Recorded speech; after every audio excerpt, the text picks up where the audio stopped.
Hello দর্শক বন্ধুরা, real blogger Soumi চ্যানেলে তোমাদের জানাই সবাইকে ওয়েলকাম। তো আজকে একটা রেসিপি বানাবো, সেটা হচ্ছে চিকেন কষা, যার স্বাদে গন্ধে বর্ণে কিন্তু অতুলনীয়। আমার মতো যদি এইভাবে রেসিপিটি বানাও, কথা দিচ্ছি বারবার কিন্তু খেতে ইচ্ছা করবে। তো চলো বানিয়ে নেওয়া যাক চিকেন কষার রেসিপি। আই হোপ যে তোমাদের আজকের ভিডিওটি ভালো লাগবে। তো ফার্স্টে এখানে আমি 1 কিলোর মতো চিকেন নিয়ে নিয়েছি। চিকেনটাকে ভালো করে ধুয়ে নিয়ে আমি এখানে নুন হলুদ অ্যাড করব।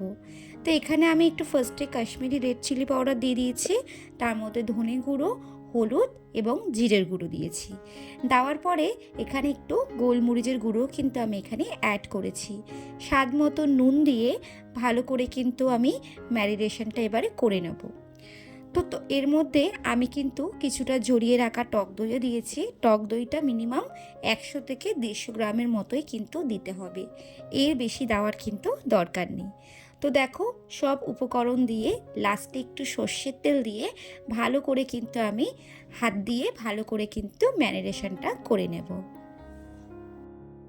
তেল দিয়ে ম্যারিনেশনটা করলে খুব ভালোভাবে কিন্তু চিকেনের গায়ে মশলাগুলো ভালোভাবে লেগে যায়।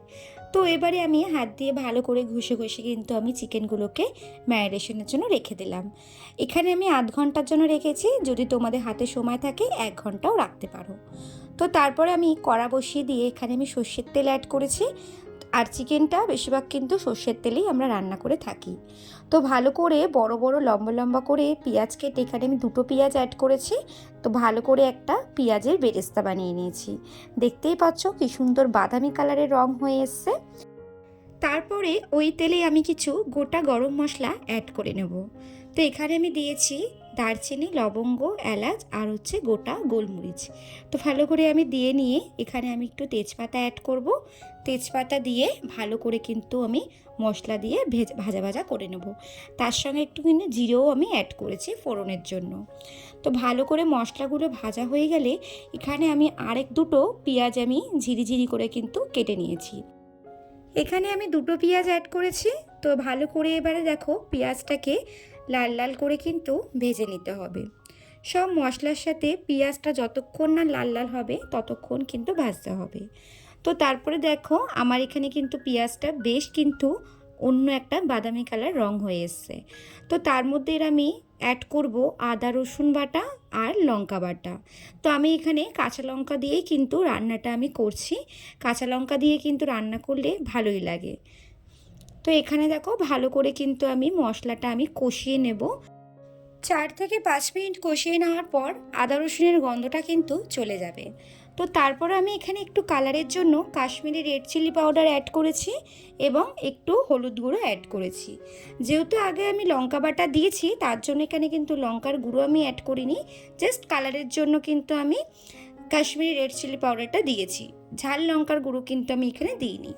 তো ভালো করে দেখো এবার আমি মশলা দিয়ে কষিয়ে নেব। তো তারপরে আমি এখানে 3টে মাঝারি সাইজের টমেটো কেটে নিয়েছি, সেই টমেটোগুলো দিয়ে দেবো। দিয়ে ভালো করে কিন্তু নাড়াচাড়া করে একটু নুন দিয়ে দেবো, যাতে টমেটোগুলো খুব ভালোভাবে সেদ্ধ হয়ে যায়। তো তারপরে মিনিমাম 5 মিনিটের মতো ঢাকা চাপা দিয়ে দেবো। দিয়ে টমেটোগুলো কিন্তু একদমই গলে যাবে। তো ভালো করে মশলাটা কষিয়ে নেওয়ার পরে আমি কিন্তু এখানে টমেটোটা ঢাকা দিয়ে দিলাম।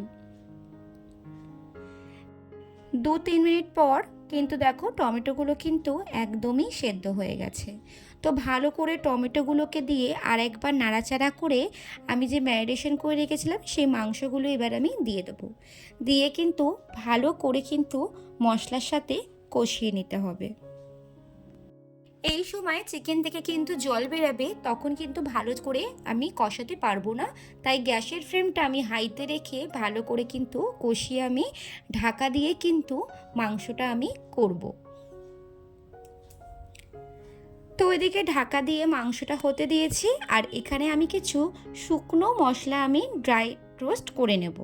এখানে আমি দিয়েছি লবঙ্গ, এলাচ, গোটা ধনে, গোটা জিরে আর দিচ্ছি মৌরি দিয়ে ভালো করে কিন্তু মশলাটাকে লালচে লালচে করে ভেজে নেব। যতক্ষণ না কালার আসবে ততক্ষণ কিন্তু ভাজতে হবে। তারপরে এখানে আমি একটু অ্যাড করেছি কসুরি মেথি, যেটার কিন্তু গন্ধ কিন্তু মাংসতে দিলে একদম দুর্দান্ত হয়। তো তারপরে দেখো সব উপকরণ দিয়ে ভালো করে কিন্তু মশলাগুলোকে আমি ড্রাই করে নিয়েছি এবং মাংস থেকে দেখো কতটা জল বেরিয়েছে। তো এবার ঢাকা খুলে আমি কিন্তু আবার একটু ভালো করে নাড়াচাড়া করে দিয়ে কিন্তু আমি আবার কিন্তু ঢাকা চাপা দিয়ে দেবো। তো তারপরে আমি যে ভেজে রেখেছিলাম পেঁয়াজের বেরেস্তাগুলো, সেগুলো কিন্তু আমি হাতের সাহায্যে ভালো করে কিন্তু আমি মেখে নেব। পেঁয়াজের বেরেস্তাগুলো কিন্তু ভালো করে গুঁড়ো গুঁড়ো হয়ে গেছে। তো এবার মাংসের ঢাকনাটা খুলে দেখো কতটা জল বেরিয়েছে। তো আমি যেহেতু গ্যাসের ফ্লেম একদম লোতে রেখেই মাংসটা করছি, তো আবার কিন্তু আমি কষিয়ে নেব। একটু কষিয়ে নেওয়ার পরে আমি যে ওই পেঁয়াজের বেরেস্তাটা গুঁড়ো করে রেখেছি সেটা কিন্তু আমি এর মধ্যে অ্যাড করে দেব। বিশ্বাস করো কালারটা কিন্তু অসম্ভব সুন্দর আসে আর গন্ধটাও কিন্তু খুবই ভালো আসে আর খেতেও কিন্তু জাস্ট ফাটাফাটি লাগে।